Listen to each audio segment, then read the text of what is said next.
গেছিলাম মামার বাড়ি। মামাতো বোন আবার আমার সেই ক্রাশ।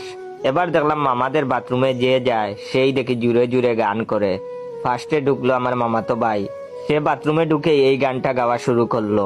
এ জীবনে যারে চেয়েছি, আ আজ আমি তারে পাইনি। আ এবার ঢুকলো মামি। মামি ঢুকে এই গানটা শুরু করলো।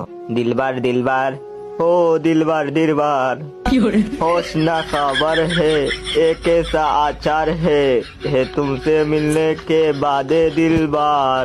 এবার ঢুকলেন মামা। মামা ঢুকেই এই গানটা শুরু করলেন। নাচ মেরি রানী, নাচ নাচ নাচ মেরে রানী। সবাই বাথরুমে গিয়ে কেন গান করে এটা আমার মাথায় ঢুকলো না। এবার দেখি আমার চাপ লেগে গেল। আমি তাড়াতাড়ি বাথরুমে গিয়ে লক করে দিলাম, কিন্তু গান গাইলাম না, যেহেতু এটা আমার ক্রাশের বাড়ি। আমার বেসুরা গলায় গান শুনলে ক্রাশ দৌড়ে পালাবে, তাই চুপচাপ নিজের কাজ করতে লাগলাম। এবার কিছুক্ষণ পরে দেখি পুঠাস করে দরজাটা খুলে গেল। সামনে দাঁড়িয়ে আছে আমার ক্রাশ। সে হা করে তাকিয়ে আছে আমার দিকে, মনে হয় ভূত দেখে ফেলেছে। এই বুঝি মাথা ঘুরে পড়ে যাবে। এতক্ষণ পরে বুঝলাম এরা সবাই বাথরুমে গিয়ে কেন গান করে। আসলে বাথরুমের দরজার লকটা নষ্ট ছিল। এখন আমার ইচ্ছে করতেছে কমেডের ভিতরে মুখ লুকিয়ে বসে থাকি। ভিডিওটা কেমন লেগেছে অবশ্যই কমেন্ট করে জানাবেন।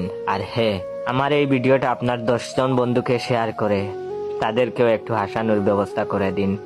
ধন্যবাদ।